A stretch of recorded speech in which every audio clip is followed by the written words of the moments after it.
பத்திரிகையாளர் சந்திப்பில் மூத்த தலைவர் முன்னாள் மாநிலங்களுடைய ஆளுநராக இருந்த தமிழிசை சவுந்தரராஜன் அக்கா அவர்களும், பாரதிய ஜனதா கட்சியினுடைய மூத்த தலைவர் அண்ணன் சக்கரவர்த்தி அவர்கள், அண்ணன் விபி துரைசாமி அவர்கள், அண்ணன் கரு நாகராஜ் அவர்கள் உள்ளிட்ட நம்ம அண்ணன் வெங்கடேஷ் அவர்கள், அண்ணன் ஏஎன்எஸ் பிரசாத் அவர்கள், பாரதிய ஜனதா கட்சியினுடைய வழக்கறிஞர் பிரிவினுடைய தலைவராக இருக்கக்கூடிய அண்ணன் குமரகுரு அவர்கள், நம்முடைய மாவட்டத்தினுடைய இந்த பகுதியினுடைய தலைவர்கள் எல்லோரும் இருக்கின்றார்கள். இந்த பத்திரிகையாளர் சந்திப்பு பாரதிய ஜனதா கட்சி சார்பாக திருப்பரங்குன்றம் அதை மையப்படுத்தி திராவிட முன்னேற்ற கழகத்தினுடைய அரசு செய்யக்கூடிய தவறுகளை, குறிப்பாக நீதியரசர் அவருடைய தீர்ப்புக்கு பிறகு அதை மதிக்காமல் ஒரு மத மோதலை உருவாக்குவதற்கான எல்லா முயற்சியிலும் நம்முடைய திராவிட முன்னேற்ற கழகத்தினுடைய ஆளுகின்ற அரசு இறங்கியிருக்கின்றார்கள் என்பதெல்லாம் உங்கள்கிட்ட பகிர்ந்து கொள்வதற்காக இந்த சந்திப்பு நடந்து கொண்டிருக்கிறது. நண்பர்களே, கொஞ்சம் நாங்கள் டீட்டெயிலாக அதில் பேசணும்னு நினைக்கிறோம். ஏன்னா நேரடியாக அந்த மதுரை உயர்நீதிமன்றம் கொடுத்துருக்கக்கூடிய தீர்ப்பு, அதன் பிறகு கண்டெம்ப்ட் ஆஃப் கோர்ட்டு, அது உங்களுக்கு தெரியும். கொஞ்சம் பின்னாடி இருந்து ஆரம்பிக்கிறோம். இந்த இஷ்யூவை பொறுத்த வரைக்கும் 1862 இது ஒரு டாக்குமெண்டடாக இது ஒரு இஷ்யூவாக இருக்குது. ஏன்னா 1862, 1912 2 ஆண்டுகளில் ஆங்கிலேயர்களுடைய ரெக்கார்டு படி இந்த மலையினுடைய உச்சியில் லைட் அமைக்க வேண்டும் என்று முயற்சி செய்த பொழுது அன்னைக்கு இருந்த மேஜிஸ்ட்ரேட் வந்து லைட் அமைப்பதற்கு அன்னைக்கு அனுமதி கொடுக்கல. அதனால் மதக்கலவரம் ஏற்படும் என்கின்ற காரணத்தை காட்டி 1990 காலகட்டத்தில் ஹிந்து முன்னணி அமைப்பு, அதனுடைய தலைவர்கள் அதை வந்து ரொம்ப மிக தீவிரமாக இதை கையில் எடுத்து நீதிமன்றத்தினுடைய உதவியை நாடி நிறைய டாக்குமெண்ட்டை ப்ரெசென்ட் பண்ணாங்க. அதில் மிக முக்கியமானது 1920 ஃபைல் பண்ண ஒரிஜினல் சூட் OS. அந்த 1920 ஃபைலான அந்த ஒரிஜினல் சூட், குறிப்பாக இந்த மலை, அதில் நம்முடைய முருகர் அவருடைய கோவில் எங்கே இருக்குது, காசி விஸ்வநாதர் கோவில் எங்கே இருக்குது, தர்கா எங்கே இருக்குது, இதை வந்து டிமார்கேஷன் செய்ய வேண்டும் என்பதற்கான சூட்டு. அதன் அடிப்படையில் 1920 ஃபைல் பண்ண OS சூட்டுக்கான தீர்ப்பு 1923 கிடைக்குது, ஒரு லோவர் கோர்ட் மதுரையில். அந்த தீர்ப்பு மிகச்சரியாக அந்த தீர்ப்பில் சொல்கிறாங்க, தர்கா எங்கே இருக்குது, இந்த நெல்லித்தோப்பு அப்படிங்கிற இடம் எங்கே இருக்குது, அங்கிருந்து தர்காவுக்கு கனெக்ட் பண்ணக்கூடிய படிக்கட்கள், இந்த 3 மட்டும்தான் இஸ்லாமிய நண்பர்கள் அவங்க கையில் இருக்கக்கூடிய விஷயம். ஒன்று மேலே மலை உச்சியில் அட் த டாப் இருக்கக்கூடிய தர்கா, சிக்கந்தர் தர்கா.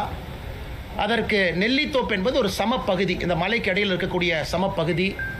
அங்கே இறந்து போனவர்களுடைய சடலங்கள்லாம் இஸ்லாமிய மத அடிப்படையில், மரியாதை கலந்த அடிப்படையில் அங்கே வச்சுருக்கிறாங்க.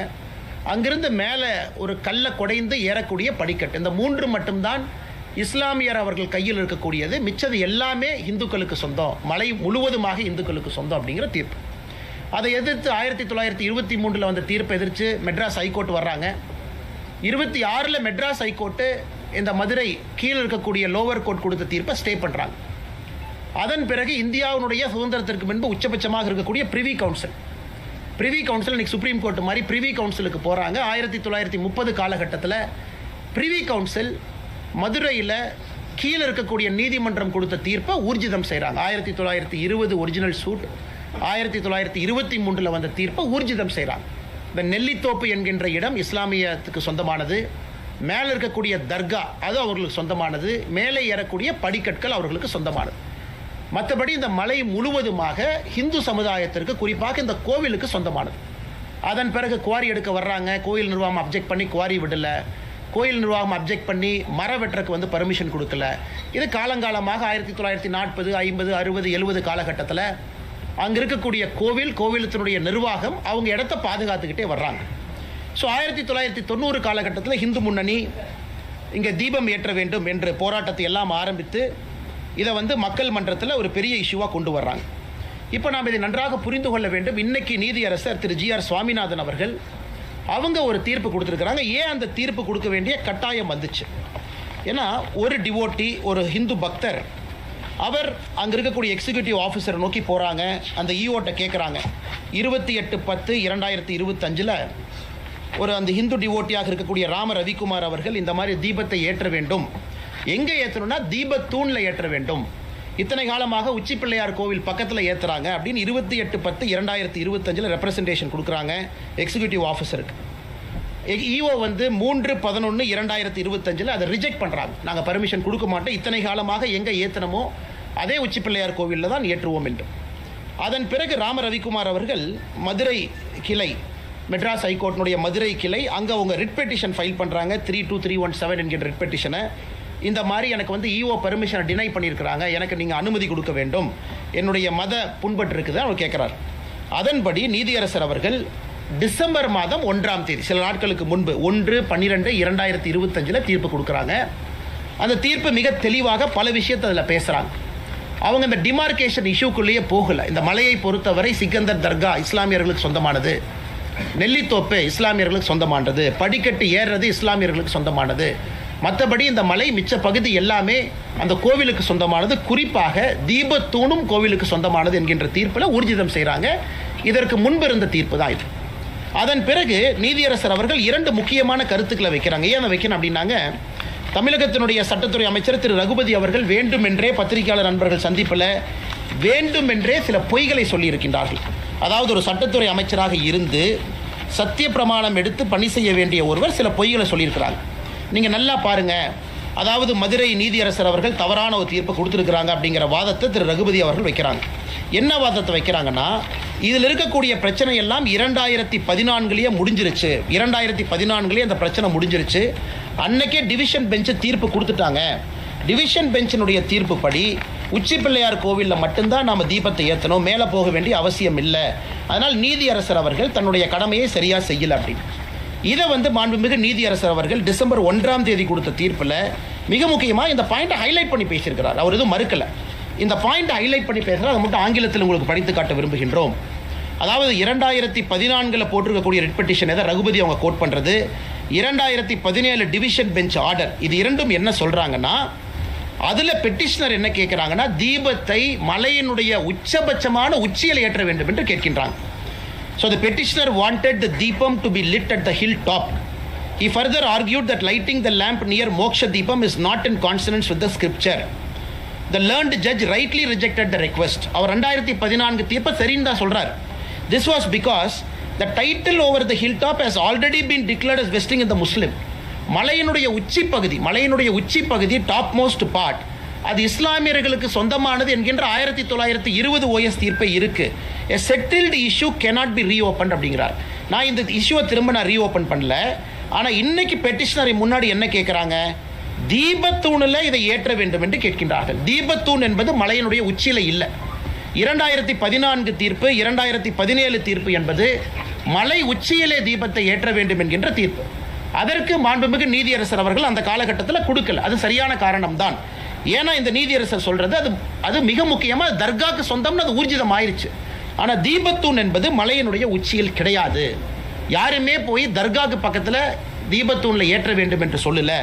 தர்காவிலிருந்து 50 மீட்டர் தூரத்தில் கொஞ்சம் கீழே இருக்கக்கூடிய தீபத்தூணில் ஏற்ற வேண்டும் என்பதுதான் இன்னைக்கு போட்டிருக்கக்கூடிய ரிட் பெட்டிஷனுடைய சாராம்சம். த mask is at the highest peak, the தீபத்தூன் is at the lowest peak. இரண்டுமே வேறு வேறு மலை உச்சியில் இருக்கு. அதனால் இதை ட்ரையல் ஜட்ஜு 1920 ரெகக்னைஸ் பண்ணிட்டாங்க.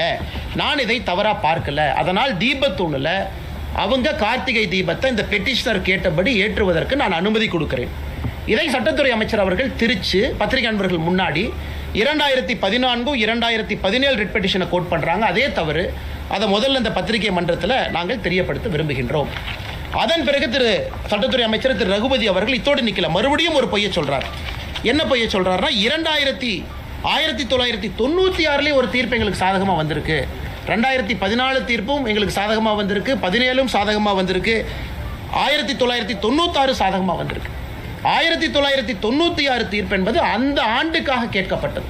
அப்போ நீதியரசர் சொல்கிறாங்க, 1994 உச்சி பிள்ளையார் கோயில் ஏற்றுங்கன்னு சொன்னேன், 95 ஏற்றுங்கன்னு சொன்னேன், இப்போ நீங்கள் 96 கேட்குறீங்க, எனக்கு 3 நாள் மட்டும்தான் இருக்குது.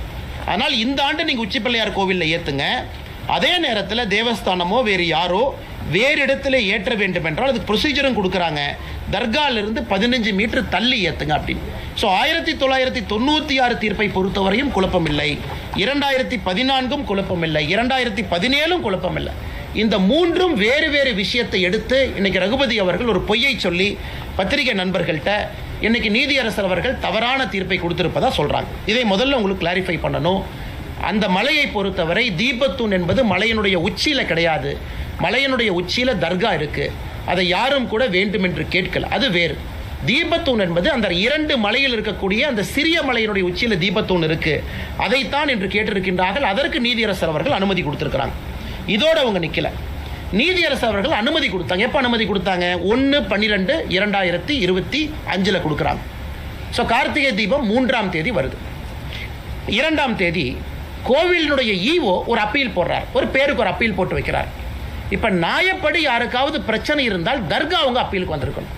இப்போ டிசம்பர் மாதம் 2ஆம் தேதி தர்கா அப்பீலுக்கு வர்றாங்கன்னா அது வேறு விஷயம். ஆனால் கோவில் சொத்தை பாதுகாக்க வேண்டிய ஈஓ அப்பீல் பண்ண வேண்டிய அவசியம் என்ன? அந்த கோவிலினுடைய எக்ஸிக்யூட்டிவ் ஆஃபீஸர் அந்த கோவிலினுடைய சொத்தை பாதுகாக்கணும். தீபத்தூண் என்பது கோவிலினுடைய சொத்து என்பது ஊர்ஜிதமாயிருச்சு 1920 வேறு வேறு காலகட்டத்தில். அப்படி இருக்கக்கூடிய ஈஓ அவர் எதுக்காக அப்பீல் போறாரு? இந்த நீதியை எதிர்த்து அப்பீலும் சரியாக ஃபைல் பண்ணல. இதுலேருந்தே தெளிவாக தெரிகிறது, அந்த எக்ஸிக்யூட்டிவ் ஆஃபீஸரை திராவிட முன்னேற்ற கழகத்தினுடைய அரசு தூண்டி விட்டு எக்ஸிக்யூட்டிவ் ஆஃபீஸர் அப்பீல் போக வைக்கிறாங்க. தர்கா இன்னைக்கு வந்திருக்கிறாங்க, வஃப் போர்டும் தர்காவும் இன்னைக்கு வந்திருக்கிறாங்க, இதை எதிர்த்து அப்பீல் இன்னைக்கு வந்திருக்கிறாங்க. 2ஆம் தேதி ஈஓ அப்பீல் செய்ய வேண்டிய கட்டாயமே இல்லை. காரணம், ஈஓனுடைய முதல் கடமை கோவில் சொத்தையும் தீபத்தோனையும் ப்ரொடெக்ட் பண்ணும். அடுத்து 3ஆம் தேதி ஈஓ சொல்றாங்க, இல்லை நாங்கள் மலை உச்சியில் ஏற்ற மாட்டோம், தீபத்தூண் ஏற்ற மாட்டோம் என்று சொல்லுகின்றார். அதற்கு இந்த petitioner Rama Ravikumar contempt of court வர்றாங்க. 5 மணிக்கு கண்டெம்ட் ஆஃப் கோர்ட் பெட்டிஷன் எடுக்கிறாங்க. கார்த்திகை தீபம் 6 மணிக்கு. அந்த பெட்டிஷன் வரும்போது தமிழ்நாடு அரசுடைய வழக்கறிஞர் சொல்றாங்க, இல்லை 6 மணி வரைக்கும் பொறுங்க, 5 மணிக்கு எடுக்கிறீங்க. நீதியரசர் அவர்கள் 5 மணிக்கு எடுத்த கண்டெம்ட் ஆஃப் கோர்ட்டை 6:05 வரைக்கும் தள்ளி வைக்கிறார். 6:05க்கும் தீபம் ஏற்றப்படவில்லை என்கின்ற ஒரே காரணத்தினால தான் நேரடியாக பெட்டிஷனருக்கு சொல்றாங்க, நீங்க 10 பேரத்தோட மலை மேலே ஏறலாம், உங்களுக்கு மதுரை உயர்நீதிமன்றத்தில் இருக்கக்கூடிய சிஐஎஸ்எஃப் பாதுகாப்பு இருக்கக்கூடிய சிஐஎஸ்எஃப் அதனுடைய கமாண்டன்ட் பாதுகாப்பு கொடுப்பாங்க. ஏன் சொல்றாங்க? 1ஆம் தேதி கொடுக்கப்பட்ட தீர்ப்பு நேரடியாக கமிஷனருக்கு டைரக்ட் பண்றாங்க, போலீஸ் கமிஷனருக்கும் கலெக்டருக்கும். நீங்க இதை தீபத்தை ஏற்றுவதற்கு உறுதுணையா இருக்கணும். 1ஆம் தேதியும் கமிஷனர் நடவடிக்கை எடுக்கல, 2ஆம் தேதியும் கமிஷனர் நடவடிக்கை எடுக்கலைன்னா மாநில அரசினுடைய காவல்துறை அதிகாரிகள் தன்னுடைய கடமையை சரியா செய்யல.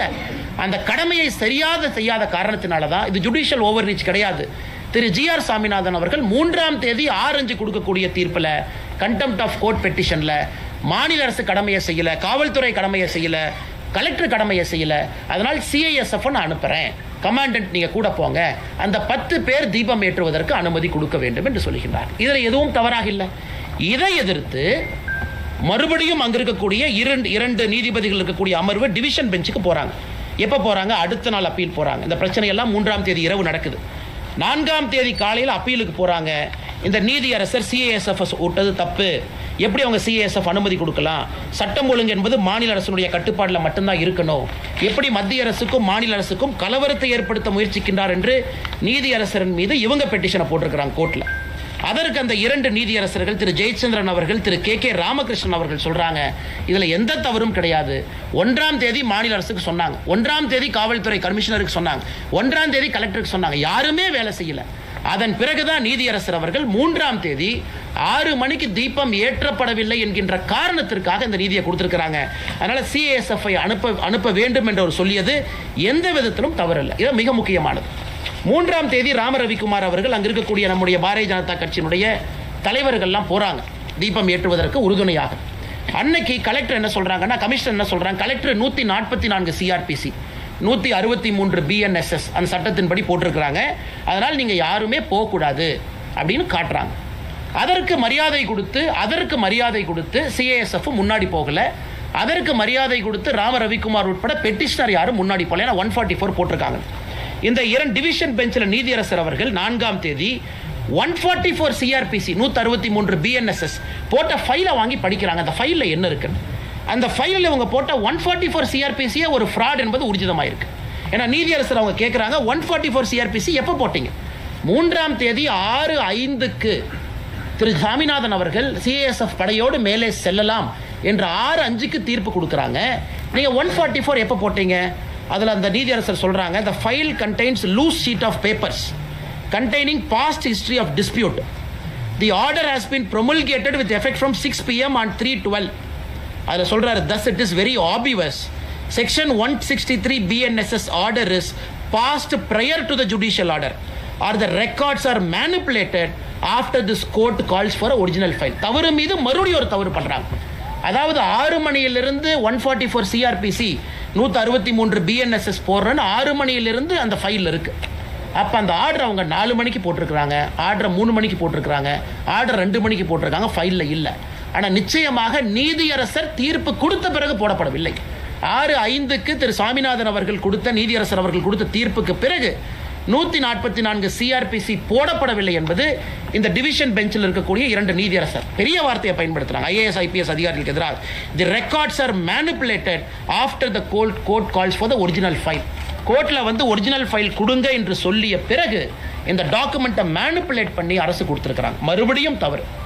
அதன் பிறகு 4ஆம் தேதி நேற்று நம்முடைய பாரதிய ஜனதா கட்சியினுடைய மாநில தலைவர் திரு நயினார் நாகேந்திரன் அவர்கள், நம்முடைய மூத்த தலைவர் அண்ணன் ஹெச் ராஜாஜி அவர்கள் அவங்க மறுபடியும் போகிறாங்க.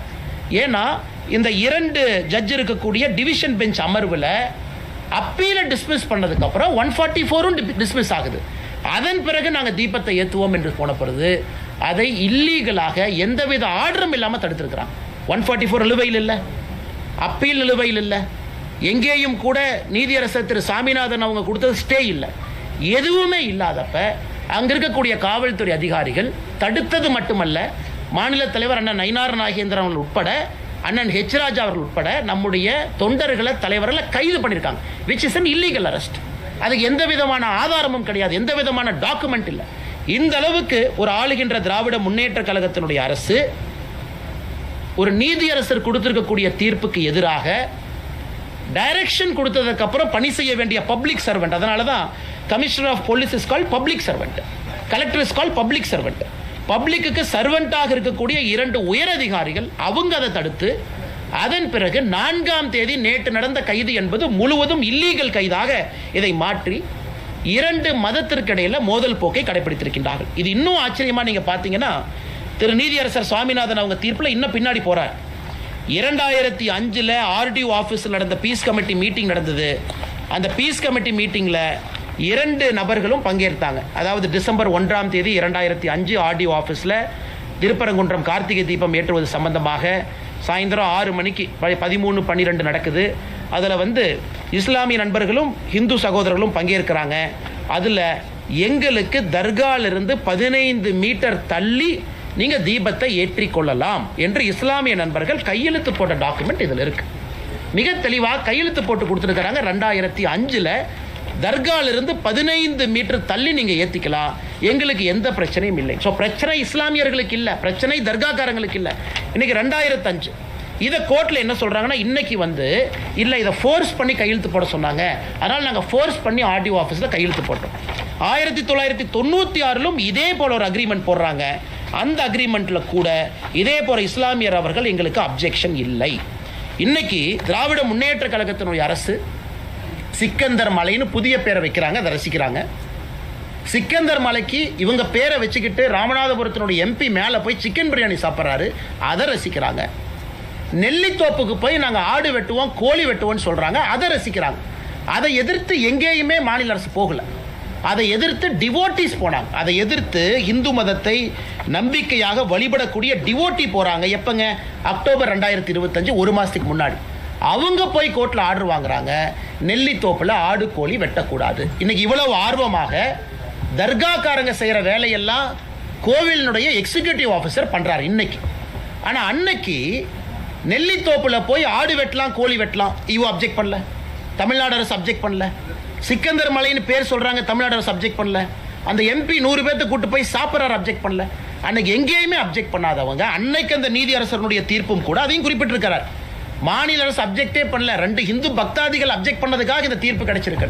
அப்படி இருக்கும் பொழுது ஒருதலை பட்சமாக தமிழகத்தில் இந்து மதத்தை நம்பக்கூடிய பக்தர்களுக்கு எதிராக மிக முக்கியமாக அப்பீஸ்மெண்ட் பாலிடிக்ஸினுடைய உச்சபட்சமான ஒரு அரசியலை திராவிட முன்னேற்ற கழகத்தினுடைய அரசு செய்கிறாங்க. என் கையில் இருக்கக்கூடிய லிஸ்ட் பார்த்தீங்கன்னா, தமிழகத்தில் எங்கேயெல்லாம் இந்து கோவிலை இடித்தாங்க, திராவிட முன்னேற்ற கழகம் ஆட்சிக்கு வந்த பிறகு இந்து கோயிலை இடித்தது. இதில் நிறையா கோவை மாநகர் முத்தானம்மன் கோயிலிருந்து, வேத விநாயகர் டெம்பிள் மின்ட் ரோடு சென்னையிலிருந்து, சூலூர் வாசுதேவர் டெம்பிளிலிருந்து, தஞ்சாவூர் குபேர விநாயகர் டெம்பிளிலிருந்து, கீழவாசல் பகுதி ஆதிமாரியம்மன் கோவிலிருந்து, அரியலூர் மாவட்டம் சனீஸ்வரன் பகவான் கோயில் மேட்டுப்பாளையம், திருவள்ளூர், பெரம்பூர், அது இருக்குதுங்க, லிஸ்ட் இருக்குது. 161 தாண்டிட்டாங்க. அதில் சில ரெக்கார்டை பார்த்தீங்கன்னா கோர்ட்டு சொன்னாங்க இடித்தோம். கோர்ட் எப்போ சொன்னாங்க? சாயந்தரம் தீர்ப்பு கொடுத்தாங்க. எப்போ இடிச்சிங்க? அடுத்த நாள் காலையில் 2 மணிக்கு. அப்போ கோர்ட்டு வேணுமா? அதாவது சில இந்து கோவிலை இடிக்கும் பொழுது கோர்ட்டு சொன்னாங்க நாங்கள் இடித்தோம். அதுக்கு சில order by Madras high court citing encroachment, Madurai corporation high court direction, night கொடுத்தாங்கன்னா காலையில் 2 மணிக்கு இடித்தாங்க. அன்னைக்கு கோர்ட்டு வேணும். ஏன்னா ஒரு கோவிலில் இடின்னு கோர்ட்டு தீர்ப்பு கொடுத்ததுக்கப்புறம் காலையில் 2 மணிக்கு இடிச்சாங்க. ஆனால் இன்னைக்கு அதே கோர்ட்டு திருப்பரங்குன்றம் மலையின் மீது தீபத்தூணில் தீபத்தை ஏற்றுங்கன்னு கோர்ட் சொல்லும் பொழுது இவர்களுக்கு கோர்ட்டு வேண்டாம். கிட்டத்தட்ட 161 கோயிலில் பல இடத்துக்கு சோர்ஸே இல்லை, ஆர்டரே இல்லை. எந்த ஆர்டர் பேசிஸில் அவங்க இடிச்சாங்க? கோர்ட் ஆர்டரே இல்லை. அப்படி இருக்கும் பொழுது எத்தனை சர்ச்சை, எத்தனை மாஸ்கை இல்லீகலாக அவங்க இடிச்சிருக்கிறாங்க. திராவிட முன்னேற்ற கழகம் ஆட்சிக்கு வந்த பிறகு 2021 மே 6ஆம் தேதியிலிருந்து தமிழகத்தில் இல்லீகலாக இருக்கக்கூடிய ஒரு சர்ச் என்க்ரோச்மெண்ட், மக்களுடைய பயன்படுத்தக்கூடிய அல்ல புறம்போக்கு நிலம்னு பல கொடுத்துருக்குறாங்க. ஒன்று இடிச்சாங்களா? கிடையாது. எத்தனை மசூதி இடிச்சிருக்கிறாங்க? கிடையாது. தமிழ்நாட்டில் எந்த சர்ச்சும் மசூதியும் ஆக்கிரமிப்பு நிலத்தில் இல்லையா? இருக்கு.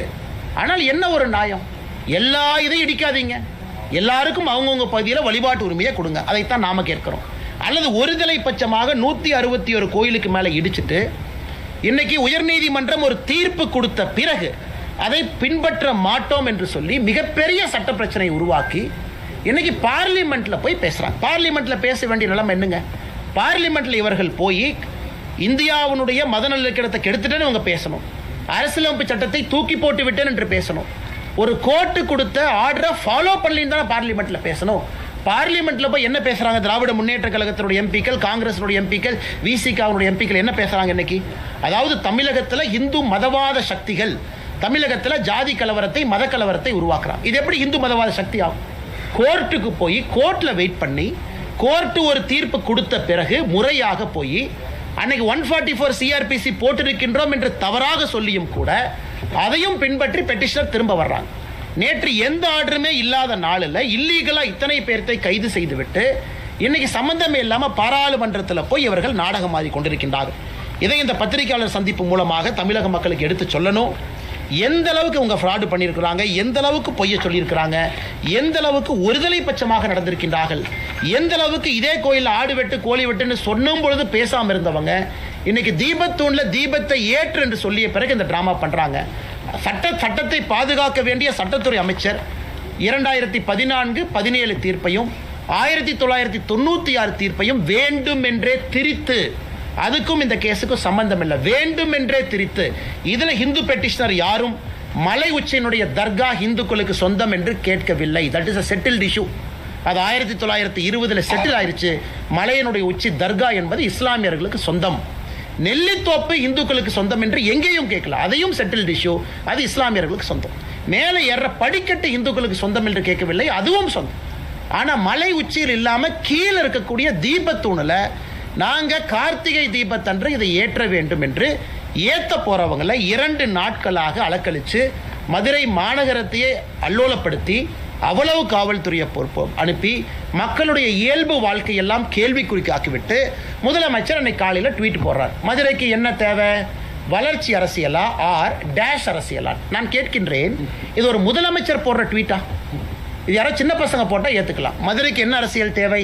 வளர்ச்சி அரசியலா ஆர் டேஷ் அரசியலா? அந்த டேஷுங்கிறது என்ன?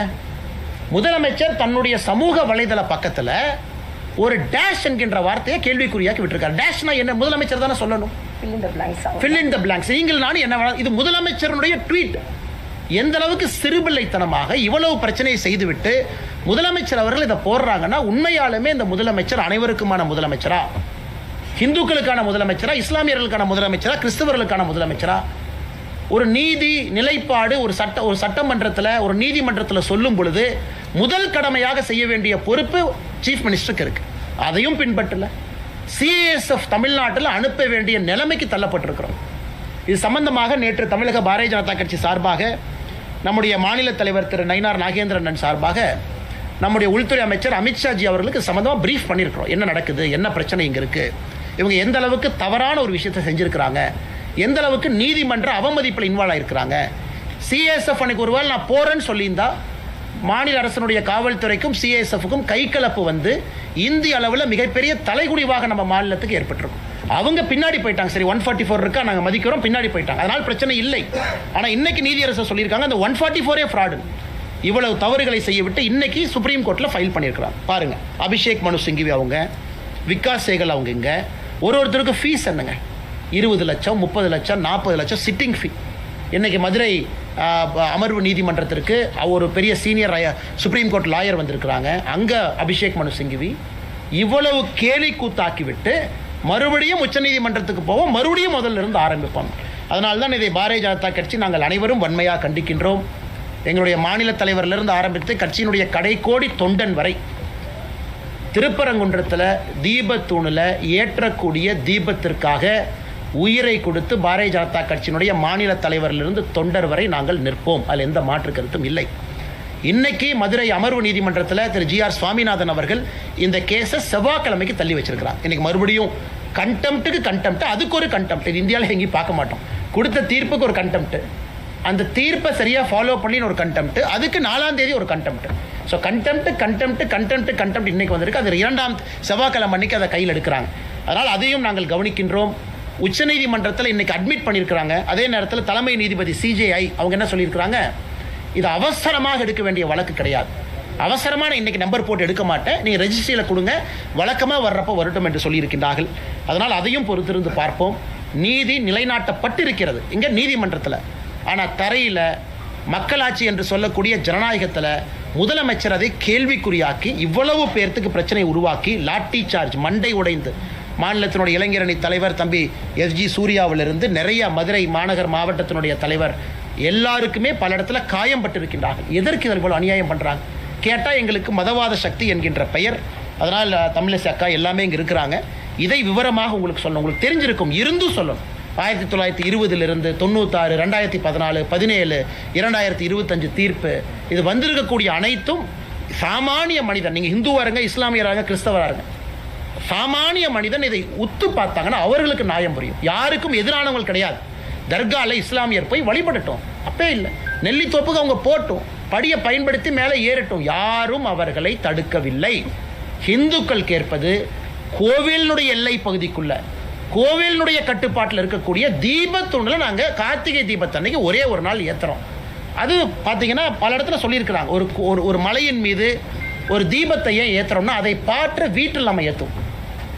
இந்த மலையின் உச்சியில் தீபம் ஏற்றுவதற்கான காரணம் என்னங்க, மலை பெரும்பாலும் அந்த பகுதியினுடைய ஒரு உயர்ந்த நிலையில் இருக்கும். எல்லோரும் அதை பார்க்கலாம், சுற்றி இருக்கக்கூடிய கிராமத்தில் பார்க்கலாம். ஒரு காலகட்டத்தில் வாட்சு டைமு யாருமே இல்லாத காலகட்டத்தில் எல்லாருமே கோபுரத்தை பார்ப்பாங்க. அங்கே தீபம் ஏற்றப்பட்ட பிறகு வீட்டில் விளக்கேற்றுவாங்க. இதுதான் நடைமுறை. இதை 100 ஆண்டு காலமாக இது வேறு வேறு காலகட்டத்தால் இது தவிர்க்கப்பட்டிருக்கிறது. இன்னைக்கு மறுபடியும் ஒரு வாய்ப்பு, நியாயமான முறையில் நீதிமன்றம் கொடுத்திருக்கக்கூடிய வாய்ப்பை திராவிட முன்னேற்ற கழகத்தினுடைய அரசு தட்டி பறிக்கிறாங்க. வன்மையாக கண்டிக்கின்றோம். ஆனால் நிச்சயமாக மத்திய அரசும் இதை கவனித்துக் கொண்டிருக்கின்றார்கள், உள்துறை அமைச்சரும் இதை கவனித்துக் கொண்டிருக்கின்றார்கள், நீதி அரசர்களும் கவனித்துக் கொண்டிருக்கின்றார்கள். அதனால் திராவிட முன்னேற்ற கழகத்தினுடைய கபட நாடகம் எத்தனை நாளைக்கு போகும் என்பதை பொறுத்திருந்து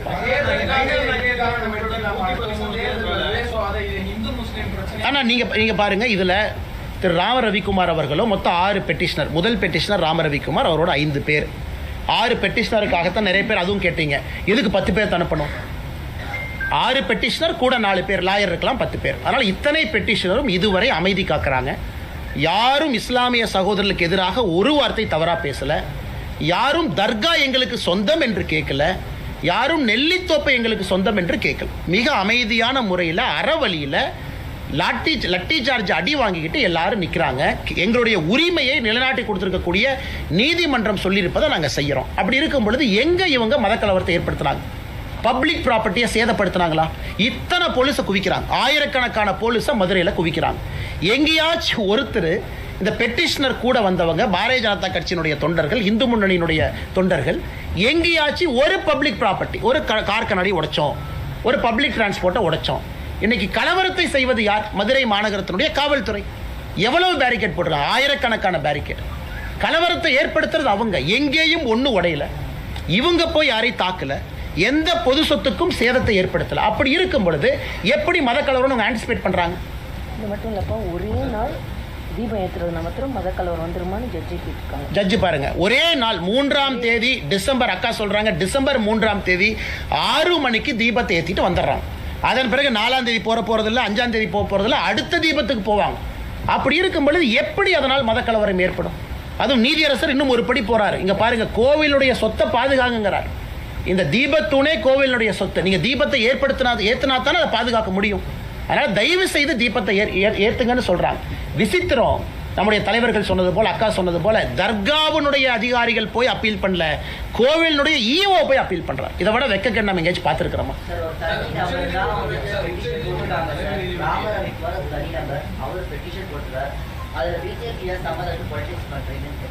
சார், இது ராம ரவிக்குமார் ஒரு பெட்டிஷன் போட்டிருக்கிறாங்க. மொத்தம் 5 பெட்டிஷனர் இருக்காங்க சார். மொத்தம் 6 பேருடைய பெட்டிஷனை தான் அந்த நீதியரசர் அவருடைய ரிட் பெட்டிஷனில் 6 பேர் தான் மொத்தமாக எடுத்துக்கிட்டாங்க. 5 பேர் வந்து ஏற்றணும், ஒருத்தர் ஏற்ற வேண்டாம், மொத்தம் 6 பேர். இப்போ அரசியல் கட்சியினுடைய அடிப்படை உரிமை, அடிப்படை கடமை மக்களுக்காக நிற்பது. நாங்கள் மக்கள் மனநிலையை பிரதிபலிக்கிறோம். மதுரை மாநகரத்தில் இருக்கக்கூடிய மக்கள் மனநிலையை பிரதிபலிக்கிறோம். அவர்களும் மக்கள் தான். நீதிமன்றம் ஒரு தீர்ப்பு கொடுக்குறாங்க, அதற்கு பாரதிய ஜனதா கட்சி ஆதரவாக இருக்குது. இது அப்போ அரசியல் கட்சி எதுக்கு நடத்தணுங்க? நீங்கள் ரகுபதி அவங்க கேட்குறாங்க, பாரதிய ஜனதா கட்சிக்கு இதுக்கும் சம்பந்தம்னா அரசியல் கட்சி எதுக்கு நடத்தணும்? மக்களுடைய மனநிலையை பிரதிபலிப்பதற்கு அரசியல் கட்சி இருக்குது, மக்களுக்காக அரசியல் கட்சி இருக்குது. நீதிமன்றம் சொல்லிய பிறகு அரசு தவறு செய்யும் பொழுது தட்டி கேட்பதற்காக அரசியல் கட்சி இருக்குது. அரசியல் கட்சியினுடைய அடிப்படை கடமை இது. அதனால தான் திரும்ப சகோதரர் கேட்குறேன், நீங்கள் ரகுபதி அண்ணங்கிட்ட கேட்கணும், யாராவது பாரதிய ஜனதா கட்சியினுடைய தொண்டனோ தலைவனோ பொது சொத்துக்கு சேதத்தை ஏற்படுத்தினோமா அப்படின்னு அவர் கேட்குற கேள்வி கரெக்ட். எங்கேயாவது நாங்கள் மதக்கலவரத்தை ஏற்படுத்தினோமா? எங்கேயுமே கிடையாது. மக்களுடைய மனநிலையை பிரதிபலித்து, இந்துக்களுடைய உணர்வை பிரதிபலித்து பாரதிய ஜனதா கட்சி களத்தில் பெட்டிஷனருக்காக மக்களுக்காக போராடி கொண்டிருக்கின்றோம். அதே நேரத்தில் இந்த தீர்ப்பில் தெரியா சொல்கிறாங்க, பர்சன் ஆஃப் இன்ட்ரெஸ்ட். பெட்டிஷனர் மட்டும் பர்சன் ஆஃப் இன்ட்ரெஸ்ட் இல்லைங்க. ஹிந்து மதத்தை நம்பக்கூடிய எல்லோருமே பர்சன் ஆஃப் இன்ட்ரெஸ்ட் தான். ராம ரவிக்குமார் மட்டுமா? இல்லை. ராம ரவிக்குமார் சொல்கிறத நான் நம்புகிறேன் அப்படின்னா நானும் பர்சன் ஆஃப் இன்ட்ரெஸ்ட். அது தமிழ்நாடு என்டோமெண்ட் HRNCயில் அதுவும் இருக்குது. அதனால் ராம ரவிக்குமார் பெட்டிஷனாக இருக்கலாம், அதை நம்பக்கூடிய நானும் பர்சன் ஆஃப் இன்ட்ரெஸ்ட் என்பது பல தீர்ப்பில் சொல்லியிருக்கிறாங்க. அதனால் எல்லோருக்கும் ஆதரவாக நாங்கள் நின்று கொண்டிருக்கின்றோம் என்கின்ற கருத்தை பணிவாக உங்களுக்கு தெரிவித்துக் கொள்கிறேன். அரசு செய்த மேல்முறையீட்டு மனு வந்து உடனே அவசரமாக விசாரிக்கிறான்னு சொல்றாங்க. ஆனால் ஒரு கண்டெம்ப்ட் வழக்கு வந்து உடனே உயர்நீதிமன்றத்துடைய தனி நீதிபதி விசாரிக்கிறாரு. நீதிபதி விமர்சனம் பண்றாங்க. இன்னைக்கு நீதிபதியுடைய ஜட்ஜ்மெண்ட் விமர்சனம் பண்ணி இன்னைக்கு ஃபுல்லாக ஆர்ப்பாட்டம் பண்ணியிருக்காங்க. நீதிபதியா அவர் இருக்கிறது தகுதியில்லை. இன்னைக்கு நீதியரசர் அவர்கள் இன்று காலையில் உச்சநீதிமன்றம் போன்ற ஒரு நடவடிக்கை போது உயர்நீதிமன்ற தனி நீதிபதி ஒரு உள்நோக்கத்தோடு செயல்படுறாங்க ஒரு குற்றச்சாட்டு. அண்ணா, இதில் உள்நோக்கம் என்கின்ற, அதனால தான் ரொம்ப டீட்டெயிலாக ஜட்ஜ்மெண்ட்டை பேசுகிறோம். அவர் 1996 ஜட்ஜ்மெண்ட்டை மீறி இருந்தால் பரவாயில்ல, 2014 மீறி இருந்தால் பரவாயில்ல, 17 மீறி இருந்தால் பரவாயில்ல. அதைத்தான் ரகுபதி அவர்கள் சொல்கிறாங்க. ஜட்ஜ்மெண்ட்டே வேறு என்பது உங்கள் முன்னால் நாங்கள் வைக்கின்றோம். இந்த ஜட்ஜ்மெண்ட்டே வேறு. இரண்டாவதுங்கண்ணா, நீதியரசர் அவர்கள் கண்டெம்ப்ட் எப்போ எடுத்தார்னா 5 மணிக்கு கண்டெம்ப்ட் எடுக்கிறாரு 3ஆம் தேதி. அட்வொகேட் ஜெனரல் சொல்கிறாங்க, இல்லைங்க ஐயா 6 மணிக்கு தான் தீபம் ஏற்றும். அதுக்காக கண்டெம்ப்டை 1 மணி நேரம் தள்ளி வைக்கிறார். 6:05க்கு தீபம் ஏற்படுத்த சகோதரருக்கு தெரியும். அரசு வழக்கறிஞர்கிட்ட கேட்குறாரு, ஈஓ எங்கேன்னு. ஈஓ ஃபோனை சுவிச் ஆஃப் பண்ணிட்டாருங்க ஐயா. நான் சொல்கிறது 3ஆம் தேதி 6:05க்கு நடந்த கண்டெம்ப்டில் ஏற்பாடு செய்யல, பெட்டிஷனரை கூப்பிடல, 1ஆம் தேதி ஈஓ நடவடிக்கை எடுக்கல, 2ஆம் தேதி எடுக்கல, 3ஆம் தேதி கண்டெம்ப்ட் ஆஃப் பெட்டிஷன் வரும்போது கோர்ட் வரும்பொழுது அரசு வழக்கறிஞர்கிட்ட கேட்குறாங்க, ஈஓக்கு ஃபோனை போடுங்க. ஈஓ அவைலபிள் இல்லைங்கிறாங்க. ஸோ ஈஓ வரல, வீடியோ கான்ஃபரன்ஸ் வரல. இன்னைக்கு மதுரையினுடைய போலீஸ் கமிஷனர், கலெக்டர் சம்மன் பண்ணியிருக்காங்க, வரல.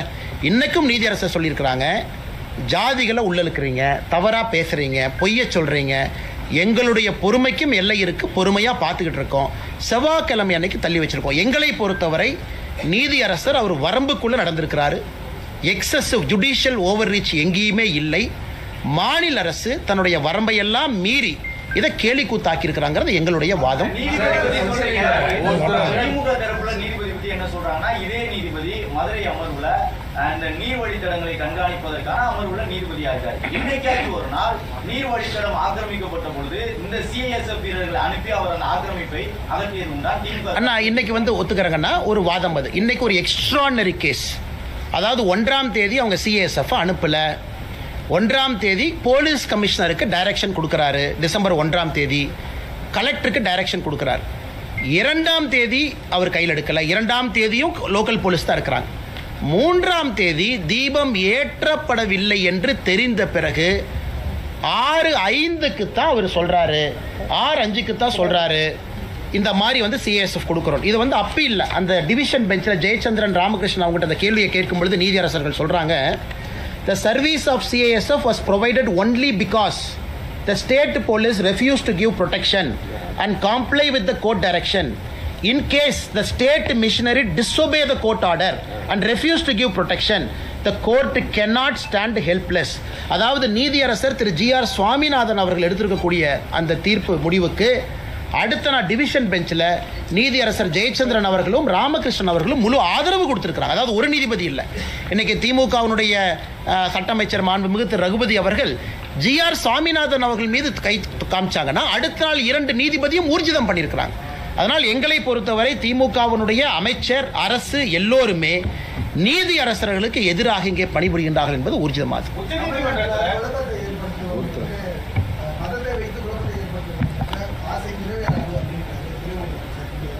துரைமுருகன் ஐயாக்கு தெரியுமா எனக்கு தெரியலீங்க. துணை முதலமைச்சர் திரு உதயநிதி ஸ்டாலின் அவர்களுக்கு SIRனே என்னன்னே தெரியல. பத்திரிகை நண்பர்கள் SIR கேட்டதுக்கு புது விளக்கம் கொடுக்கிறார். இந்தியாவில் யாருமே SIRக்கு ஒரு துணை முதலமைச்சராக இருக்கிறவருக்கு SIR விளக்கமே தவறு. அதனால் உண்மையாலுமே அவருக்கு இந்த கோர்ட் இஷ்யூ தெரியுமா, ஜட்ஜ்மெண்ட் தெரியுமா, தெரிஞ்சு தான் பேசுகிறாரா அப்படிங்கிறது மாண்புமிகு துணை முதலமைச்சரின் மீது எங்களுடைய குற்றச்சாட்டு. இரண்டாவது, மாண்புமிகு துணை முதலமைச்சர் அவர்கள் இன்னைக்கு புரிஞ்சுக்கணும், இவர் 1ஆம் தேதி சொன்னாங்க, 2ஆம் தேதி சொன்னாங்க, 3ஆம் தேதி சொன்னாங்க. அன்னைக்கு துணை முதலமைச்சர் எங்கே போனார்? அதாவது அவர்கள் ஆட்சியில் இருக்கக்கூடிய காவல்துறைக்கு டைரக்ஷன் கொடுத்துருக்கிறாங்க. பின்பற்ற வேண்டியது துணை முதலமைச்சருடைய பொறுப்பு, எதுவுமே செய்யல. இன்னைக்கு இந்த மாதிரி மதக்கலவரத்தை ஏற்படுது. திரும்ப திரும்ப நாங்கள் சொல்றோங்கன்னா, மதக்கலவரம் என்பது பொது சொத்துக்கு தீ வச்சாங்களா? இஸ்லாமிய நண்பர்களை யாராவது இங்க தவறா பேசினாங்களா?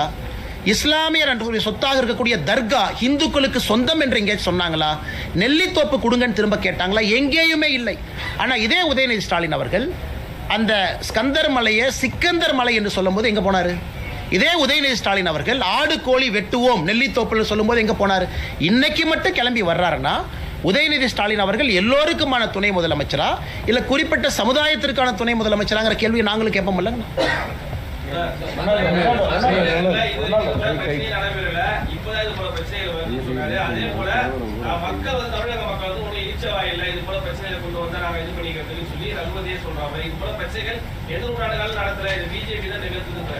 எங்களை பொறுத்தவரை இங்க குமரகுரு அண்ணன் வரும்பொழுது எங்களுடைய வழக்கறிஞர் பிரிவினுடைய தலைவர் அவங்க இருந்தாங்க.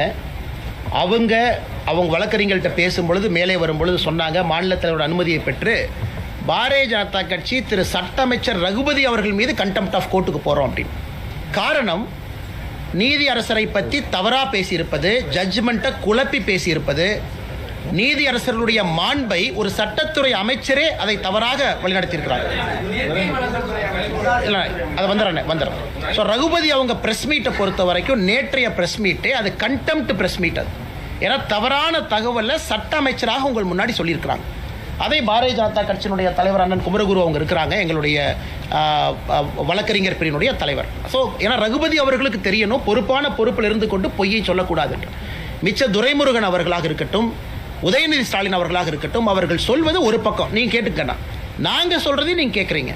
நாங்கள் ஆதாரத்தின் அடிப்படையில் எல்லாத்தையும் உங்கள் முன்னாடி வைக்கிறோம். இதில் எங்கே தவறுன்னு நீங்கள் சுட்டி காட்டுங்கண்ணா. நீதியரசர் அவங்க சொல்கிறாங்க, மலை உச்சியின் மீது கிடையாது, உச்சிக்கு கீழே இருக்கக்கூடிய இன்னொரு மலையில் இருக்கக்கூடிய உச்சியில் தர்கா இருக்கு. அவரே பர்சனலாக போய் இன்ஸ்பெக்ட் பண்ணுறாரு. திரு GR சாமிநாதன் அவர்கள் இந்த ரெட் பெட்டிஷன் அட்மிட் ஆன உடனே அவர் நடந்து போகிறாரு, எல்லாத்தையும் கூட வர சொல்கிறாரு. நீதியரசர் போய் எல்லாத்தையும் இன்ஸ்பெக்ட் பண்ணிட்டு தீர்ப்பு கொடுக்குறாரு. அப்படின்னா ஒரு ஸ்பாட்டுக்கு போகாமல் தீர்ப்பு கொடுக்கல, ஸ்பாட்டுக்கு போயிட்டு தான் தீர்ப்பு கொடுக்குறாரு. அப்படி இருக்கும் பொழுது திரும்ப திரும்ப திரும்ப நீதிமன்றத்தை குறை சொல்வது, நீதியரசரை குறை சொல்வது, திரும்ப திரும்ப இதே வேலையை செய்கிறாங்கன்னா எப்படி? இப்போதான் பார்த்தோம், இந்தியாவில் முதல் முறையாக மாநில அரசு மெட்ராஸ் ஹைகோர்ட் கொலிஜியம் ரெக்கமெண்ட் பண்ண உடனே திருப்பி அனுப்பியிருக்கிறாங்க. அதையும் பார்த்து இந்தியாவில் எங்கேயுமே நடக்காத விஷயம்.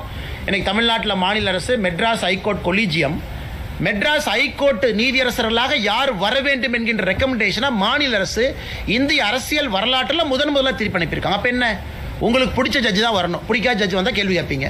நீங்கள் போடுற ஜட்ஜு தான் வரணும். நிறைய நீதியரசர்கள், நாங்கள் எந்த நீதியரசர்கள் மீது தவறாக சொல்லலை, இதற்கு முன்பு திமுக கட்சியில் இருந்தவங்க அப்பா இருந்தவங்க, ஆனால் ஏற்றுக்கிட்டோம்.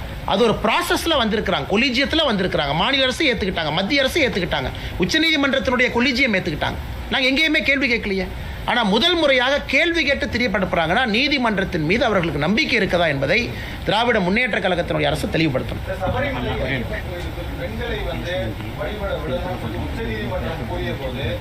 பாஜக அதை நிராகரித்தது, அதுக்கு அப்போஸ் பண்ணியிருந்தது. ஆனால் சபரிமலை ஐயப்பன் கோயிலில் பெண்களை வழிபட அனுமதிக்கிறோம் அப்படின்னு சொல்றாங்க. பாஜக அதை மத்திய உச்சநீதிமன்ற தீர்ப்புக்கு எதிராக ஆனா இதே திருப்பரங்குன்றம் தீர்ப்புல வந்து நீதிபதி கொடுத்த தீர்ப்பை வந்து ஏற்றுக்கணும். நல்ல வேலை இந்த கேள்வி கேட்டீங்கன்னா நிறைய பேர் இது கேட்குறாங்க. நல்ல கேள்வி, அருமையான கேள்வி, பதில் சொல்கிறோம். ஆனால் பதில் சொல்கிறேன், விமர்சனம் எல்லாம் நல்ல கேள்வி. 100 ஆண்டுகளுக்கு முன்பு திருப்பரங்குன்றத்தில் தீபத்தூணில் தான் தீபம் ஏற்றுனாங்க. 100 ஆண்டுகளுக்கு முன்பு, 100 ஆண்டுகளாகத்தான் இல்லை தீபத்தூண் ஏன் கட்டி வைக்கணுங்கண்ணா? ஒரு கோவில் 1200 ஆண்டுகளுக்கு பழமையான ஒரு கோவில், அந்த கோவிலில் தீபத்தூண் எது கட்டி வைக்கணும்? தீபம் ஏற்றுறக்கு. ஸோ 100 ஆண்டுகளுக்கு முன்பு தீபம் ஏற்றிருக்கிறாங்க, 100 ஆண்டுகளாக ஏற்றப்படவில்லை. ஆனால் சபரிமலையில் 100 ஆண்டுகளுக்கு முன்பு பெண்கள் உள்ளே போனாங்களா? போகல. புதிதாக ஒரு விஷயத்தை சொல்லும் போது எதிர்க்கிறோம், ஆகம சாஸ்திரத்துக்கு எதிராக சொல்லும் பொழுது எதிர்க்கிறோம்.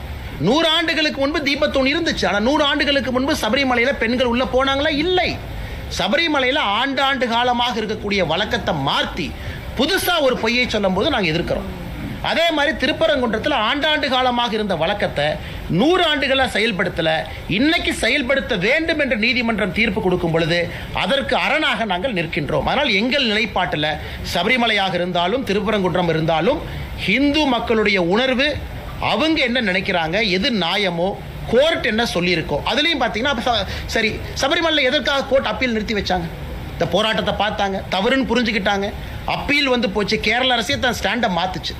அதனால் இன்னைக்கு இந்த மாதிரி ஒரு குழப்பமான ஒரு விஷயத்தை திமுக சொல்கிறாங்கன்னா உங்களுக்கு சபரிமலை இஷ்யூவும் புரியல, திருப்பரங்குன்ற இஷ்யூவும் புரியல, ரெண்டையும் குழப்பி சொல்லுகின்றார்கள். எங்களை பொறுத்தவரை எங்கள் நிலைப்பாடு சமமாக சரியாக இருக்கு. அரசனுடைய அடவன்சிக்கு என்ன காரணம் நினைக்கிறீங்க? மைனாரிட்டி பாஜக அரசியலா இல்லை என்ன காரணம்? சார், ஒரு மூத்த ஆசிரியர், நீங்கள் பத்திரிகையாளர், உங்களுக்கு தெரியும், எங்களை பொறுத்தவரை மிக தெளிவாக மைனாரிட்டி அப்பீஸ்மெண்ட் பாலிட்டிக்ஸ் தமிழ்நாட்டில் திராவிட முன்னேற்ற கழக அரசு வெட்கத்தையெல்லாம் விட்டு அடுத்த கடத்துக்கு போயிட்டாங்க. இன்னைக்கு நீதிபதிக்கு எதிராக அங்கே இருக்கக்கூடிய ஜமாத் மக்களை வர சொல்கிறாங்க, பேரணி போகணுங்கிறாங்க, போஸ்ட் அடித்து ஒட்டுறாங்க. அங்கே இருக்கக்கூடிய ஒரு ஜமாத் நீதிமன்றத்திற்கு முற்றுகை போராட்டம் கால் பண்ணியிருந்தாங்க 4ஆம் தேதி. யாராச்சும் கைது பண்ணாங்களா? ஒரு நபரை கைது பண்ணியிருக்கிறாங்களா? சொன்னவங்களை கைது பண்ணியிருக்காங்களா? எதுவுமே கிடையாது. ஆனால் சோஷியல் மீடியாவில் போஸ்ட் போட்டால் கைது. இதுலேருந்து என்ன சொல்லுது? இங்கே இருக்கக்கூடிய இந்துக்களுக்கு ஒரு நியாயம், இன்னொரு மதமாக இருந்தால் ஒரு நியாயம். மிக தெளிவு. நீதிபதி அவர்கள் ஒரு நீதிபதி இல்லை சார், GR சுவாமிநாதன் அவங்க கொடுக்குறாங்க, அதுக்கு மேலே டிவிஷன் பெஞ்ச் 2 நீதிபதி ஊர்ஜிதம் செய்கிறாங்க. அப்படி சொல்லியும் கூட கேட்க மாட்டேன் அப்படின்னு திராவிட முன்னேற்ற கழகம் நிற்கிறாங்கன்னா தாஜா மத அரசியல் கையில் எடுத்திருக்கிறாங்க. தேர்தலுக்கு மைனாரிட்டி வாக்குகளை அப்படியே லட்டு மாதிரி சிந்தாம செதறாம திமுக எடுக்க வேண்டும் என்று நினைக்கிறாங்க. இதை உண்மையை சொல்ல வேண்டும் என்றால் நிறைய இஸ்லாமிய நண்பர்களும் கிறிஸ்தவ நண்பர்களுமே அதை விரும்பலை. தேவையில்லாமல் ஏன் தர்காவே வந்து பெட்டிஷன் இல்லைங்க சார், 3ஆம் தேதி தர்கா வரல, 4ஆம் தேதி தர்கா வரல, இன்னைக்கு தான் தர்கா வந்திருக்கிறாங்க. வெறும் எக்ஸிக்யூட்டிவ் ஆஃபீஸர் இந்து கோவிலை ப்ரொடெக்ட் பண்ண வேண்டிய ஈவோவை தூண்டி விட்டு இந்த கபட நாடகத்தை போடுறாங்க. அதனால் மைனாரிட்டியும் இதை ரசிக்கலை, மெஜாரிட்டியும் ரசிக்கலை. கடைசியில் அப்பம் தின்ன குரங்கு 2 அப்பத்தை தின்ன மாதிரி எந்த ஓட்டும் வரப்போகிறதில்லை. நடுத்தெருவில் தான் திராவிட முன்னேற்ற கழகம் இருக்க போகிறாங்க. 2026 தேர்தல் உறுதி செய்யும் தேசிய ஜனநாயக கூட்டணி அமித்ஷாஜி அவர்கள் சொன்னது போல 3ல் 2 பங்கு மெஜாரிட்டியோடு வெற்றி பெறும். நிறைய வழக்குலாம் சுட்டி காட்டி 1990 தொடங்குது. தீபத்தூணில் அந்த தீபம் ஏற்றக்கூடிய வழக்கை எப்போ நிறுத்தப்படுச்சு? தர்காங்கிற கட்டமைப்பு உருவாக்கப்பட்ட பிறகா இல்ல பிரிட்டிஷ் ஆட்சி நிறுத்தப்ப அந்த மேலெல்லாம் விளக்கு ஏற்றக்கூடாது, குண்டு வீசிப்பாங்க வெளிநாட்டு மாணவர்கள் 2ஆம் உலக போர் காலகட்டத்தில் அப்படின்னு சொன்னதுனால நிறுத்துறாங்களா? எந்த காலகட்டத்தில்? ஆனால் இந்த நீதியரசருடைய தீர்ப்போ அதற்கு முன்பு இருந்த தீர்ப்புகளிலோ சரியா எந்த ஆண்டில் நிறுத்தினாங்க அப்படின்னு எந்த தீர்ப்பில் இல்லைங்க. 1920 தீர்ப்புலேருந்து கூட இல்லை. 1920லும் தீபத்தூண் இருந்துச்சு. 1920 தீர்ப்பில் யாருக்கு எது சொந்தம் அப்படிங்கிறது அந்த தீர்ப்புங்கண்ணா. ஆனால் இன்னைக்கு அங்கே இருக்கக்கூடிய அர்ச்சகர்கள் என்ன சொல்கிறாங்க, எங்கள் அப்பா எங்கள் தாத்தா அவர்களுடைய பேச்சை வச்சு நாங்கள் சொல்கிறோம், இது சராசரியாக 1920 காலகட்டத்திலிருந்து ஏற்றப்படவில்லை அப்படிங்கிறது அவங்க கருத்து. அப்படின்னா 105 வருஷம், 105 இயர்ஸ். அவங்க இன்னைக்கு பேச்சு வழக்காத்தான் சொல்கிறாங்க, எங்கேயுமே ரெக்கார்டட் டாக்குமெண்டட் இந்த ஆண்டு நிறுத்தினோம், இந்த ஆண்டு உச்சப்பிள்ளையார் கோயிலுக்கு நாங்கள் கொண்டு வந்து எங்கேயுமே கிடையாது. இன்னொரு காரணம் என்னன்னா, இதில் பெட்டிஷனர் சொல்கிறாங்க மோட்ச தீபம் தான் உச்சிப்பிள்ளையார் கோவில் பக்கத்தில் மோட்ச தீபம் தான் ஒரு காலத்தில் ஏற்றப்பட்டிருந்தது. கார்த்திகை தீபம் என்பது எப்பொழுதுமே தீபத்தூணில் இருந்துச்சு. எப்போ அது நிறுத்தப்பட்டதோ மோட்ச தீபம் ஏற்றக்கூடிய இடத்துல தான் கார்த்திகை தீபம் ஒன்றா வருது. அதே ஆகம சாஸ்திரத்தின்படி தவறுங்கிறது ஒரு ஆர்குமெண்ட். அதனால் இன்னைக்கு தீர்ப்பு ஹிஸ்டாரிக்கல் ரெக்கார்ட்ஸ் எல்லாம் பார்த்து இதற்கு முன்பு இருந்த நடைமுறையை திரும்ப கொண்டு வந்திருக்கிறாங்க. அதனால் இன்னைக்கு மாநில அரசு அவங்க கையில் ரெக்கார்ட் இருக்குது, அவங்க கையில் என்டோமெண்ட் ரெக்கார்ட் இருக்குது, அவங்க கையில் ஈஓ இருக்கிறாங்க. ஈஓ வந்து 3ஆம் தேதி நான் 3ஆம் தேதி 2ஆம் தேதி ஃபைல் பண்ணது, 1ஆம் தேதி தீர்ப்பு வந்து 2ஆம் தேதி ஃபைல் பண்ணது பார்த்தீங்கன்னா ஒரே ஒரு பேஜை மட்டும்தான் ரெஜிஸ்ட்ரியில் ஃபைல் பண்ணுறாங்க. அதையும் நீதிபதி சுட்டி காட்டுறாங்க. ஒப்புக்கு சப்பானியாக ஈஓ வந்து ஒரு பேஜை ஃபைல் பண்ணிவிட்டு ஓடிட்டார். அதுவும் இன்அட்மிசிபிள். ஸோ ஈஓவை பொறுத்த வரைக்கும் 1ஆம் தேதி தீர்ப்பு கொடுத்தா 2ஆம் தேதி அப்ஜெக்ட் பண்ணும், போய் பேப்பர் கொடுத்து வந்துட்டார். எந்த வித சப்போர்ட்டிங் டாக்குமெண்ட் இல்லை. அப்படி தான் இன்றைக்கி ஈஓ இருக்கிறாங்க. அதனால் திரும்பவும் நாங்கள் பத்திரிகை நண்பர்களுக்கு வலியுறுத்துகின்றோம். நீங்கள் பார்க்குறீங்க, நீங்கள் கிரவுண்டில் இருக்கிறீங்க, நீங்கள் கிரவுண்டில் போய் பார்ப்பீங்க. இது மத கலவரத்தை ஏற்படுத்துவதற்கான முயற்சி இல்லை. கடந்த 5 நாட்களாக யாராவது இஸ்லாமியருக்கு எதிராக பேசுகிறாங்களா? இல்லை. பொது சொத்தை சேதப்படுத்தினாங்களா? இல்லை. காவல்துறை தவறான ஒரு விஷயத்தை சொல்லும் பொழுது கூட ஒபே பண்ணாங்களா? ஆமாம். 144 சிஆர்பிசியே பொய், அதை ஏற்றுக்கிட்டு திரும்பி வந்தாங்களா? உண்மை. நேற்று மாநில தலைவர் நயினார் நாகேந்திரன் அண்ணன், ராஜா அண்ணன், நம்ம தொண்டர்களை கைது பண்ணுறதற்கு காவல்துறைக்கு அனுமதி இருக்கா? இல்லை. ஏன்னா நேற்று 144 இல்லை. இத்தனையும் பொறுத்து கொண்டிருக்கின்றோம். ஆனால் திமுக எங்களை பார்த்து நாங்கள் தவறு செய்கிறோன்னு சொல்கிறது எப்படி பொறுத்துக்க முடியுங்க? முதலீட்டாளர் மாநாடு நடைபெறுகின்ற நிலையில மதுரையுடைய மாண்பை குலைக்கிறதுக்கு சர்வதேச முதலீட்டாளர் மத்தியில் வந்து மதுரையுடைய நற்பெயரை கெடுக்கிறதுக்கு தான் பாஜக இது மாதிரி. அண்ணன் 1ஆம் தேதி தீர்ப்பு வந்துச்சு. 3ஆம் தேதி 6:05க்கு தீபத்தை விட்டுருந்தாங்கன்னா எல்லா ஃப்ளைட்டும் மதுரையில் இறங்கி இருக்கும், எல்லா இன்வெஸ்டரும் வந்திருப்பாங்க. யார் பிரச்சனை ஏற்படுத்தினது? 3ஆம் தேதி 6 மணிக்கு தீபத்தை ஏத்துங்கன்னு சொன்ன பிறகு நான் ஏற்ற மாட்டேன் என்று சொன்னவர் பிரச்சனையை உருவாக்குனாரா? இல்லை நீதிமன்றம் சொல்லி இருக்குன்னு வீதிக்கு வந்தவங்க பிரச்சனை உருவாக்குனாங்களா? ஸோ எல்லோருக்குமே தெளிவாக தெரியும், நீதிமன்றம் சொன்னதை கேட்க மாட்டோம் என்று சொன்ன திராவிட முன்னேற்ற கழகம் தான் பிரச்சனை உருவாக்குனாங்க. அது மட்டும் இல்லைங்கண்ணா, திராவிட முன்னேற்ற கழகத்துக்கு மதுரை இன்வெஸ்டர் சமிட்டுக்கு யாரும் வரமாட்டோம் என்று சொல்லியிருப்பாங்க போல. அதனால் அதை திசை திருப்புவதற்காக அவங்களே இந்த பிரச்சனையை ஆரம்பிச்சிருக்கிறாங்க. அப்படி தான் நாங்கள் பார்க்குறோம். நீ முதலீட்டாளர் சமிட் நல்லா நடத்தணும்னு திமுக அரசு முடிவு பண்ணியிருந்தாங்கன்னா அவங்க இந்த பிரச்சனையை வளர விடுறாங்க. தீர்ப்பு வந்துச்சு, 3ஆம் தேதி தீபத்தை ஏத்துறதுக்கு போலீஸ் 2 பேர்த்த கூட அனுப்பிச்சிருப்பாங்களேனா, அதுவும் 10 பேர் மட்டும் வாங்கினா எதுக்கு அத்தனை பேர் போகிறாங்க? 10 பேர் தான் போகிறாங்க. இல்லைப்பா பெட்டிஷனர் மட்டும் 6 பேர் வாங்கப்பான்னு கமிஷனர் சொல்லியிருந்தா 6 பேர் மட்டும் போக போகிறாங்க. அதுவும் சொல்லலை. அதில் ஆச்சரியம் பாருங்கள், ராம ரவிக்குமார் அவர்கள் கமிஷனர் சொல்கிறாங்க, ஐயா 144 போட்டிங்க, ஆனால் 144ல் 3 பேர் போகிறதுக்கு அனுமதி இருக்குல்ல. கமிஷனர் முழிக்கிறார், இதான புதுசாக இருக்கேன், 3 பேர்த்தையும் விட மாட்டேன்னா தப்பு செஞ்சது யார்? 144ல் 3 பேர் போகிறதுக்கு அனுமதி இருக்குல்லண்ணா. பிலோ 4 4க்கு எக்ஸீட் ஆகக்கூடாது, 4 பேர். ஏன் அது 3 அனுமதிக்கல, 4 அனுமதிக்கல? 144 போட்ட பிறகு 163 BNSS 3 பேர் அனுமதிச்சிருக்கலாமே. 3 பேர் போய் தீபத்தை ஏற்றிட்டு வந்திருப்பாங்களே. அங்கே இருக்கக்கூடிய 1000 பேரும் போக வேண்டும் என்று சொல்லலீங்கண்ணா. 3 பேர் போனாலும் எங்களுக்கு சம்மதம் தான். அதையும் விடாமல் இன்னைக்கு கலவரத்தை ஏற்படுத்தி இருப்பது திராவிட முன்னேற்ற கழகத்தினுடைய அரசு. அதனால் இங்கே வந்திருக்கக்கூடிய எல்லா பத்திரிகை நண்பர்களுக்கு எங்களுடைய தாழ்மையான நன்றிகளை தெரிவித்துக் கொள்கின்றோம். எல்லாருமே பெரிய அளவில் வந்திருக்கிறீங்க. ஆனால் அந்த கேஸை நிற்காதுங்கண்ணா, அது இல்லீகல் கேஸுங்கண்ணா. அதனால தான் அவங்களுக்கே தெரியும், மாநில தலைவரை கைது பண்ணாங்க, கூட்டிகிட்டு போனாங்க, மண்டபத்தில் வச்சாங்க, என்ன பண்ணுறதுன்னு தெரியல, 10:30 மணிக்கு விட்டாங்க. ஏன்னா அவர்களுக்கே தெரியும் எந்த ஆதாரத்தின் அடிப்படையில் கைது பண்ணீங்க. 144 நிலுவையில் இருக்கா? இல்லை. ஒரு தேசிய கட்சியினுடைய மாநில தலைவர், அவருக்கு பொறுப்பு இருக்கு, போனார். எந்த ஆதாரத்தில் கைது பண்ணீங்க? என்ன ஒரு வயலேட் பண்ணாரு? என்ன செக்ஷனை வயலேட் பண்ணாரு? எதுவுமே வயலேட் பண்ணல. பப்ளிக் ஆர்டருங்கிறது யார்? நீங்களே உருவாக்குறீங்க. பப்ளிக் ஆர்டரை தான் நாங்கள் ஃபாலோ பண்ணுறோம், நீதிமன்றத்தினுடைய தீர்ப்பு. அதனால் இது எல்லாமே உச்சநீதிமன்றத்தில் செவ்வாய்க்கிழமை மதுரை உயர்நீதிமன்ற கிளையில் அவருடைய முகத்திரை மறுபடியும் கிளியும். இப்போவும் நம்முடைய கட்சி தலைவர்கள் எல்லோரும் பொறுமையாக தான் இருக்கிறோம். செவ்வாய்க்கிழமை என்ன சொல்கிறாங்க, உச்சநீதிமன்றத்தில் என்ன சொல்கிறாங்க. அதனால் இதை புரிந்து கொள்ள வேண்டும். மத கலவரத்தை நாங்கள் உருவாக்கலை, திராவிட முன்னேற்ற கழகம் உருவாக்க முயற்சி பண்ணுறாங்க. நன்றிங்க.